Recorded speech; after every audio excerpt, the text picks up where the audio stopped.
بسم اللہ الرحمن الرحیم الحمد للہ رب العالمین والصلاة والسلام علی سید الانبیاء والمرسلین وعلی آلہ واصحابہ اجمعین اما بعد فاعوذ باللہ من الشیطان الرجیم بسم اللہ الرحمن الرحیم الم تر ان اللہ یعلم ما فی السماوات وما فی الارض ما یکون من نجوى ثلاثة الا هو رابعهم آمنت باللہ صدق اللہ العظیم۔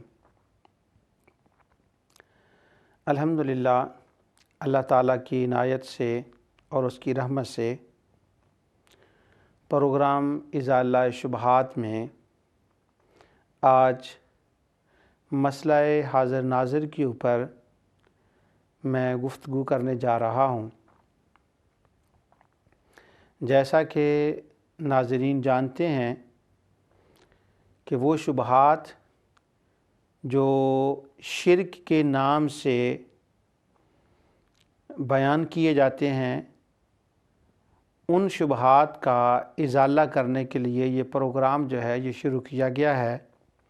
ان شبہات میں سے ایک شبہ یہ ہے کہ اہل سنت و جماعت کہتے ہیں کہ رسول اللہ صلی اللہ علیہ وسلم حاضر ناظر ہیں، تو بعض احباب اس عقیدے کو کفریہ اور شرکیہ عقیدہ کہتے ہیں کہ یہ عقیدہ رکھنا کہ اللہ تعالیٰ کی ذات کے سوا کوئی اور حاضر ناظر ہے، یہ شرک ہے۔ تو یہ ان اجل مسائل میں سے ہیں کہ جن کا شرک کے نام سے بہت زیادہ پروپیگنڈا کیا جاتا ہے کہ یہ شرک ہے، یہ شرک ہے۔ ان میں سے ایک یہ مسئلہ بھی ہے۔ انشاءاللہ اس مسئلے کے اوپر کم و بیش 2 یا 3 قسطوں میں 2 دروس پر گفتگو ہوگی، کیونکہ اس کے بہت سے حصے جو ہیں ان کا تعلق مسئلہ علم غیب سے ہے، جس کا میں بڑی تفصیل سے بیان کر چکا ہوں۔ اس لیے اس مسئلے کے اوپر زیادہ تفصیل میں نہیں بیان کروں گا۔ سب سے پہلے تو جو رسول اللہ صلی اللہ علیہ وسلم کو حاضر ناظر نہ ماننے اور اس کو شرکیہ ثابت کرنے کے لیے دلیل دی جاتی ہے، میں اس آیت کی تلاوت کرتا ہوں، اور اس کے بعد یہ شبہ تو آپ نے سن لیا کہ حضور صلی اللہ علیہ وسلم کو یہ کہنا کہ وہ حاضر ناظر ہیں یہ کلیتاً شرک ہے۔ اب جو اس مسئلے کے لیے آیت پیش کی جاتی ہے وہ میں آپ کے سامنے تلاوت کرتا ہوں۔ اللہ عز و جل ارشاد فرماتے ہیں سورہ مجادلہ اور آیت نمبر 7، الم تر ان اللہ یعلم ما فی السماوات وما فی الارض، کیا تمہیں معلوم نہیں کہ جو کچھ زمین و آسمان میں ہے اللہ تعالیٰ سب کچھ جانتا ہے۔ اس کے بعد فرمایا ما یکون من نجوى ثلاثة الا هو رابعهم، فرمایا کوئی ایسی جگہ نہیں کہ جہاں پر 3 شخص ہوں اور وہ آپس میں کوئی بات کر رہے ہوں، الا هو رابعهم، تو وہاں چوتھی اللہ تعالیٰ کی ذات ہوتی ہے۔ ولا خمسة الا هو سادسهم، اور کہیں کوئی ایسا مقام نہیں کہ جہاں 5 کوئی گفتگو کر رہے ہوں مگر وہاں 6ٹھی اللہ تعالیٰ کی ذات ہوتی ہے۔ ولا ادنی من ذلک ولا اکثر الا هو معهم، ہاں اس سے اگر کم لوگ بھی کہیں ہوں، مثلا 7 تک تو بات چلے گی، اگر 8 ہوں تو 9ویں اللہ کی ذات ہے، اگر 2 ہوں تو تیسری اللہ کی ذات ہے، اگر کوئی 1 ہو تو دوسری اللہ کی ذات ہے۔ تو کم و بیش اس کا مطلب یہ ہے کہ ہر جگہ اللہ تعالیٰ کی ذات ان کے ساتھ ہوتی ہے۔ ثم ینبئہم بما عملوا یوم القیامہ، ہاں جب قیامت کا دن ہوگا تو اللہ تعالیٰ کی ذات ہر چیز جو ہے وہ ان پر ظاہر فرمائے گی اور ان کو بتائے گی۔ بے شک ان اللہ بکل شیء علیم، اللہ ہر چیز سے واقف ہے۔ اس کے بعد دوسری آیت اس سلسلے میں جو تلاوت کی جاتی ہے وہ یہ ہے کہ سورہ 33 یہ ان اللہ کان علی کل شیء شہیدہ یا واللہ علی کل شیء شہیدہ، ایسی بہت سی آیات ہیں، صرف میں ان میں سے 2 آپ کے سامنے پیش کر رہا ہوں۔ سورہ النساء کی آیت 33 میں اللہ تعالیٰ فرماتا ہے ان اللہ کان علی کل شیء شہیدہ، بے شک اللہ تعالیٰ ہر جگہ پر حاضر و ناظر ہے۔ تو بعض اہل علم جو حضرات ہیں جو اس عقیدے کو شرکیہ عقیدہ کہتے ہیں کہ حاضر ناظر ماننا شرک ہے، وہ یہ دونوں آیتیں اور بعض دیگر آیات جو ان آیات سے ملتی جلتی ہیں، جن میں یہ بیان ہے کہ اللہ تعالیٰ ہر جگہ حاضر و ناظر ہے، اللہ تعالیٰ اپنی علم اور قدرت کے اعتبار سے ہر جگہ حاضر ناظر ہے، اس کی میں تفصیل آگے چل کر بیان کروں گا کہ اللہ کے حاضر ناظر ہونے کا کیا معنی ہے۔ تو وہ کہتے ہیں دیکھیں اللہ ہے اور اس کے ساتھ حضور صلی اللہ علیہ وسلم کو حاضر ناظر کہنا تو قطعی شرک ہے۔ سب سے پہلے میں یہ چاہتا ہوں کہ اس سے قبل کہ میں قرآن کریم کی وہ آیات آپ کے سامنے تلاوت کروں جن سے اہل سنت و جماعت استنباط کرتے ہیں، دلیل لیتے ہیں کہ حضور صلی اللہ علیہ وسلم حاضر ناظر ہیں، اس سے پہلے جو علماء اہل سنت نے اپنی کتابوں میں مسئلہ حاضر ناظر کو بیان کیا ہے کہ حاضر ناظر کا معنی اور مطلب کیا ہے، اس کو میں آپ کے سامنے بیان کرنا ضروری سمجھتا ہوں تاکہ پھر جو شبہ ڈالا گیا ہے اس شبے کی حقیقت کا بھی اندازہ ہو جائے۔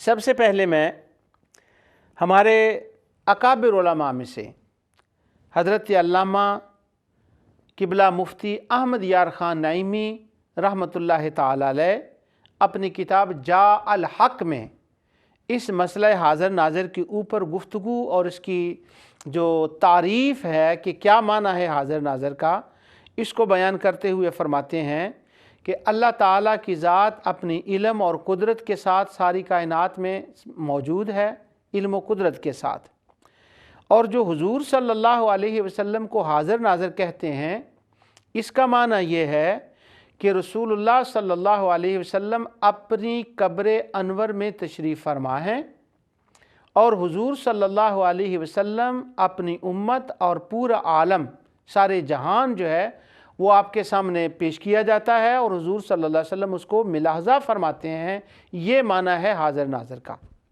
دوسرا وہ فرماتے ہیں کہ حضور صلی اللہ علیہ وسلم کو اللہ تعالیٰ نے یہ قدرت بخشی کہ وہ ایک مقام سے ایک جگہ پر اگر چاہیں، ایک جگہ سے دوسری جگہ پر چاہیں تو وہ تشریف لے جا سکتے ہیں، تو ایک وقت میں آپ مختلف مقامات پر توجہ فرما کر ان کو دیکھ سکتے ہیں، یہ ہے معنی حاضر ناظر کا۔ اس پر قبلہ مفتی احمد یار خان نعیمی علیہ الرحمہ نے مثال بیان فرمائی، وہ کہتے ہیں کہ آصف بن برقیہ جو حضرت سلیمان علیہ السلام کا امتی تھا، جب اس نے کہا کہ میں تخت لے آؤں گا تو وہ حضرت سلیمان علیہ السلام کی محفل میں موجود رہا اور اس نے کہا تھا انا آتی کا، کہ میں لے آؤں گا، تو وہ وہاں سے غائب نہیں ہوا، لیکن تخت یمن میں تھا، اس کی نگاہ وہاں بھی تھی، وہ گیا بھی آیا بھی، ادھر بھی رہا ادھر بھی گیا۔ تو جیسے آصف بن برقیہ کو یہ طاقت حاصل تھی کہ وہ ایک مجلس میں آنکھ جھپکنے سے قبل وہاں جا کر آ گیا، اس کے مشاہدے میں وہ چیز تھی، یہاں سے بیٹھا وہ دیکھ رہا تھا، یمن اس کے سامنے تھا، ملکہ بلقیس کا تخت اس کے سامنے تھا، جیسے آصف کے سامنے ملکہ بلقیس کا تخت تھا، ملک یمن تھا، اسی معنی میں ساری کائنات رسول اللہ صلی اللہ علیہ وسلم کے سامنے ہے اور حضور اس کا مشاہدہ فرما رہے ہیں، یہ معنی ہے حاضر و ناظر کا۔ یہ معنی نہیں ہے کہ جہاں کوئی آدمی بیٹھا ہے حضور صلی اللہ علیہ وسلم جسمانی طور پر ہر جگہ میں ہر بندے کے ساتھ موجود ہے۔ یہ تھا قبلہ مفتی احمد یار خان نعیمی رحمۃ اللہ تعالی علیہ نے جو کچھ لکھا۔ اس کے بعد ہمارے پاکستان کے بہت بڑے محقق عالم حضرت علامہ مولانا مفتی محمد خان قادری دامت برکاتہم العالیہ، آپ کی بہت علمی خدمات ہیں، بہت کتب آپ نے لکھی جو کام کر رہے ہیں، اللہ تعالیٰ اس کام کو شرف قبولیت عطا فرمائے اور ان کے تمام کاموں کو پایہ تکمیل تک پہنچائے۔ آپ نے اپنی کتاب جو ہے کہ نبی کریم صلی اللہ علیہ وسلم کے اس پر شاہکار ربوبیت جو ان کی کتاب ہے اس کے اندر انہوں نے مسئلہ حاضر ناظر کے اوپر جو باب باندھا ہے رسول اللہ صلی اللہ علیہ وسلم کی شان کا، انہوں نے یہ لکھا ہے کہ حضور صلی اللہ علیہ وسلم کے حاضر ناظر ہونے کا معنی یہ ہے کہ حضور صلی اللہ علیہ وسلم کائنات کو ملاحظہ فرما رہے ہیں، ہر بندے کے ساتھ جسمانی طور پر حاضر ناظر کا معنی نہیں ہے۔ اس کے بعد تیسری شخصیت جو بڑی دور حاضر کے عظیم مفکر، ان کے اکثر میں حوالے دیتا ہوں، ان کا بہت بڑا فیض ہے، جس فیض سے مجھے بھی حصہ ملا ان کی کتب پڑھنے سے، اور دنیا ان سے سیراب ہو رہی ہے، حضرت علامہ غلام رسول سعیدی دامت برکاتہم العالیہ۔ انہوں نے اپنی کتاب توضیح البیان اور شرح صحیح مسلم کے اندر عقیدہ حاضر ناظر کی جو تفصیل بیان کی ہے وہ یوں ہے۔ وہ فرماتے ہیں کہ سرکار دو عالم صلی اللہ علیہ وسلم مدینہ منورہ میں اپنی قبر انور کے اندر تشریف فرما ہے، اور سارے جہان کے اعمال حضور صلی اللہ علیہ وسلم کے سامنے پیش کیے جاتے ہیں۔ تو ہم بھی حضور کے سامنے پیش ہوتے ہیں کہ ہم نے ہفتے میں کیا کیا ہے، اور ہمارے ایکشن کو حضور صلی اللہ علیہ وسلم ویو فرماتے ہیں، ان کو دیکھتے ہیں۔ تو جب ہم سب کے نامہ اعمال، سب کی رپورٹ حضور کے سامنے جاتی ہے تو گویا ہم سب حضور صلی اللہ علیہ وسلم کے سامنے حاضر ہو جاتے ہیں، یعنی ہم وہاں حاضر ہوتے ہیں، ہماری وہاں حاضری ہوتی ہے۔ تو جب ہماری وہاں حاضری ہوتی ہے تو نبی اکرم نور مجسم صلی اللہ علیہ وسلم ہمیں دیکھتے ہیں۔ تو جب آپ ہم پر نگاہ کرم فرماتے ہیں، ہمیں نظر فرماتے ہیں، تو وہ ناظر ہو جاتے ہیں، وہ ہمیں دیکھتے ہیں۔ انہوں نے فرمایا کہ حاضر ناظر کا یہ بالکل معنی نہیں ہے کہ حضور صلی اللہ علیہ وسلم ہر بندے کے ساتھ ہر مقام پر جسمانی طور پر ہر آدمی کے ساتھ موجود ہیں۔ یہ تین بہت بڑے علماء ہیں، علمی شخصیات ہیں جن کا میں نے بیان کیا، جنہوں نے حضور صلی اللہ علیہ وسلم کے حاضر ناظر کا معنی بیان کیا ہے۔ اسی طرح اللہ تعالیٰ کی ذات کے بارے میں کہ اللہ تعالیٰ جو حاضر ناظر ہے وہ اپنی شان کے مطابق حاضر ناظر ہے، اور اس اپنی قدرت اپنے علم کے مطابق جو اس کی شان ہے اس کے مطابق ہے۔ ہاں، حضور صلی اللہ علیہ وسلم عالمین کے لیے جن جن کی طرف وہ رسول ہوئے ہیں ان کے وہ سارے حضور کے سامنے حاضر، حضور نے ان کا مشاہدہ فرمایا۔ اللہ تعالیٰ نے حضور صلی اللہ علیہ وسلم کو ساری امت کا مشاہدہ فرمایا۔ جب ساری امت حاضر ہوئی، آپ نے مشاہدہ کیا تو آپ حاضر ہوئے، ہم حاضر ہوئے۔ جب آپ نے ان کو دیکھا تو آپ ناظر ہوئے۔ یہ معنی ہے حاضر و ناظر کا۔ اس کے علاوہ ایک نام اور ہے جو وہ یہ زیادتی ہوگی اگر میں ان کا نام نہ لوں۔ ہمارے دور حاضر کے عظیم مفکر حضرت علامہ اور عظیم مناظر علامہ سعید اسد فیصل آبادی، آپ بہت بڑے محقق عالم ہیں ماشاءاللہ۔ اللہ تعالیٰ آپ کی علم و عمل، آپ کی عمر میں برکت فرمائے، علم و عمل میں برکت فرمائے۔ ان کی ایک کتاب ہے مسئلہ حاضر ناظر۔ انہوں نے اس کتاب کے اندر بالکل یہی لکھا ہے جو ان تین علماء کا میں آپ کے سامنے ریفرنس پیش کر چکا ہوں۔ وہ بھی فرماتے ہیں کہ رسول اللہ صلی اللہ علیہ وسلم کے حاضر ناظر ہونے کا یہی معنی ہے۔ بلکہ ایک مجلس میں سوال جواب کرتے ہوئے کسی نے یہ ان سے سوال کیا، علامہ سعید اسد صاحب سے، کہ جب ہم سلام پڑھیں یا کوئی تسبیح پڑھیں یا رسول اللہ صلی اللہ علیہ وسلم کی نعت پڑھیں تو کیا حضور صلی اللہ علیہ وسلم اسی وقت وہاں تشریف لے نہیں آتے؟ تو انہوں نے فرمایا ہماری نعت کے اندر یہ طاقت، یہ درود، یہ تسبیح کے اندر کہاں ہے؟ وہ کون سا وظیفہ ہے کہ جو ایسے کہیں اور مدینہ منورہ سے وہ حضور صلی اللہ علیہ وسلم کو وظیفہ کھینچ کر لے آئے؟ یہ بات نہیں ہے۔ جہاں مجلسیں محافل ہوتی ہیں اگر وہ کرم فرمائیں تو بس اس طرف وہ توجہ فرما دیتے ہیں۔ جب وہ توجہ فرماتے ہیں، رپورٹ پیش ہوتی ہے، وہ ناظر ہوتے ہیں، اس مجلس کے لیے وہ دعا فرما دیتے ہیں۔ یہ معنی ہے حاضر ناظر کا۔ ہر جگہ آپ کی جسمانی طور پر موجودگی، یہ بات نہ کوئی مانتا ہے اور نہ شرک کہنے والوں کو اس کا علم ہے۔ ایک میرے فاضل دوست نے یہ کہا، وہ کہنے لگے کہ جب ہم یہ کہتے ہیں کہ حضور صلی اللہ علیہ وسلم اپنی شان کے مطابق امت کا مشاہدہ آپ نے فرمایا اور فرماتے ہیں، تو اس کے بعد ہمیں یہ زور کیوں دیا جاتا ہے کہ ہماری زبان سے کوئی یہ نکلوائے، خوارج علماء نکلوائیں کہ ہم کہیں کہ جس طرح سے اللہ اپنی شان کے مطابق حاضر ناظر ہے، بس اللہ کی طرح حضور بھی ساری کائنات میں حاضر ناظر ہیں. تو یہ ہم سے کیوں کہلوایا جاتا ہے، ہمیں کیوں منوایا جاتا ہے کہ ہم کہیں کہ ہم حضور علیہ السلام کو مصطفیٰ نہیں بلکہ خدا مانتے ہیں، نعوذ باللہ. یہ کیوں زور ہم پر دیا جاتا ہے؟ ہم حضور کو مصطفیٰ مانتے ہیں، خدا نہیں مانتے. اللہ اپنی شان کے مطابق کائنات کو ملاحظہ فرماتا ہے.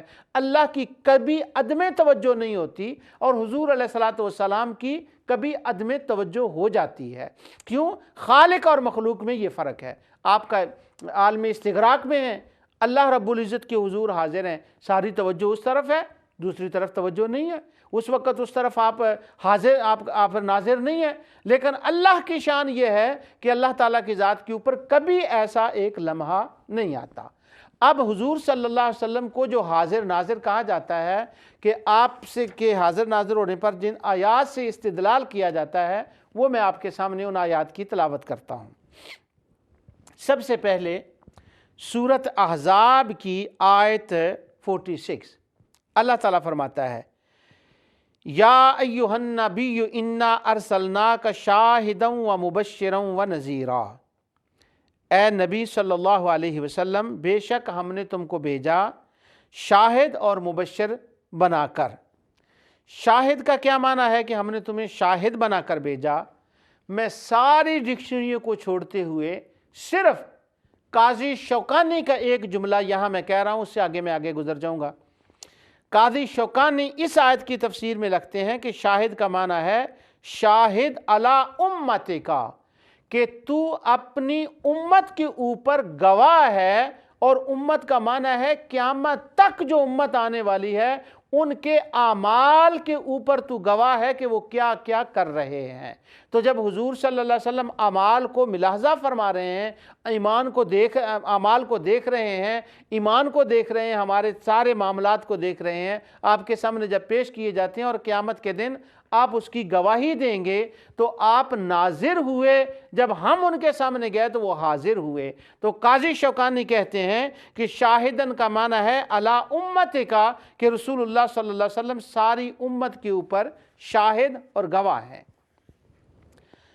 اب شاہد کے 2-3 معنی میں بتاتا ہوں آپ کو. اور شاہد کا معنی یہ ہوتا ہے کہ جو کوئی اپنی نگاہ سے کسی چیز کو دیکھے. بہت سارے معاملات میں، دنیاوی بہت سارے معاملات میں جب ہمارے اوپر شاہد کا لفظ آتا ہے تو ہمارے اوپر بھی شاہد گواہ کا لفظ آئے گا کہ ہم نے اپنی آنکھوں سے کسی چیز کو دیکھا ہوگا. دنیاوی معاملات میں یہ لفظ خاص کہہ رہا ہوں. دنیاوی معاملات میں جب گواہی لی جائے گی تو ہم جو امتی ہیں ان کے لیے ہے کہ انہوں نے اپنی آنکھوں سے کسی چیز کو دیکھا ہو تو تب اس کے اوپر شاہد کا لفظ آئے گا. اگر اس نے اپنی آنکھوں سے نہ دیکھا ہو تو نہ اس کو گواہ کہا جائے گا نہ اس کو شاہد کہا جائے گا. قرآن کریم سے اس کا ایک میں معنی پیش کرتا ہوں. سب ڈکشنری کو چھوڑ کر صرف قرآن شریف میں شاہد کا معنی کیا ہے؟ جو دیکھ کر کسی بات کی گواہی دے. یہ میں لوگوں کی بات کر رہا ہوں، نبی کی نہیں ابھی کر رہا. اللہ عز و جل ارشاد فرماتے ہیں قال ہی راودتنی عن نفسی وشاہد شاہد من اہلہا ان کان قمیصہ قد من قبل فصدقت وہو من الکاذبین. اللہ اکبر. سیدنا یوسف علیہ السلام نے فرمایا زلیخا، جس کا قرآن میں زلیخا کا نام نہیں ہے، اس عورت کے خاوند سے کہ اس نے مجھے اپنی طرف مائل کرنا چاہا. تو وہ شاہدہ شاہد من اہلہا، وہاں ایک اس موقع کے اوپر موجود تھا جو یہ ساری باتیں سن رہا تھا اور وہ دیکھ رہا تھا، وہ گواہ تھا. وہ شاہدہ شاہد من اہلہا. تو وہ گواہ تھا وہاں پر، اس نے یہ ساری باتیں جو تھیں جب یوسف علیہ السلام نے کہا، اور اس نے موقع واردات جو تھا حضرت یوسف علیہ السلام کی قمیض کا پیچھے سے پھٹنا، وہ قمیض اس نے پیچھے سے پھٹی ہوئی دیکھی، پھر اس نے آگے وہ اپنی گواہی کو بیان کیا۔ میں وہ واقعہ بیان نہیں کرنا چاہتا۔ تو شاہد کا معنی یہ ہے کہ جس نے آنکھوں سے دیکھا ہو۔ ایک اور قرآن کریم سے حوالہ، سورہ صافات اور آیت 150۔ جو مشرک تھے وہ جنات کو نعوذ باللہ جنات کو خدا کے بیٹے اور جنیوں کو خدا کی بیٹیاں کہتے، اور ملائکہ کو بھی وہ عورتیں اور خدا کی بیٹیاں کہتے، عورتیں کہتے، نعوذ باللہ من ذالک۔ اللہ تعالیٰ نے سورہ صافات میں پورے ایک رکوع میں ان کا رد فرمایا، آخری رکوع میں سورہ صافات میں۔ وہ ساری آیات میں تلاوت نہیں کر رہا، ان سے میرا مطلب نہیں، میں صرف شاہد کا معنی بتانا چاہتا ہوں۔ اللہ تعالیٰ فرماتا ہے ام خلقنا الملائکۃ اناسا وہم شاہدون۔ یہ مشرکوں سے کہا جا رہا ہے کہ تم کہتے ہو کہ ملائکہ عورتیں ہیں، جب ہم نے ان کو پیدا کیا تھا تو کیا تم اس وقت دیکھ رہے تھے؟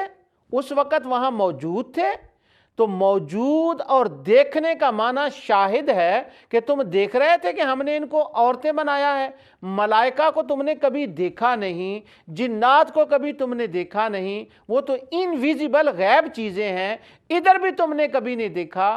جب ہم نے ان کو پیدا کیا اس وقت بھی تم نے کبھی نہیں دیکھا، تو تم نے کیسے کہہ دیا کہ وہ خدا کے بیٹے بیٹیاں ہیں؟ نعوذ باللہ من ذالک۔ کیا تم اس وقت شاہد تھے؟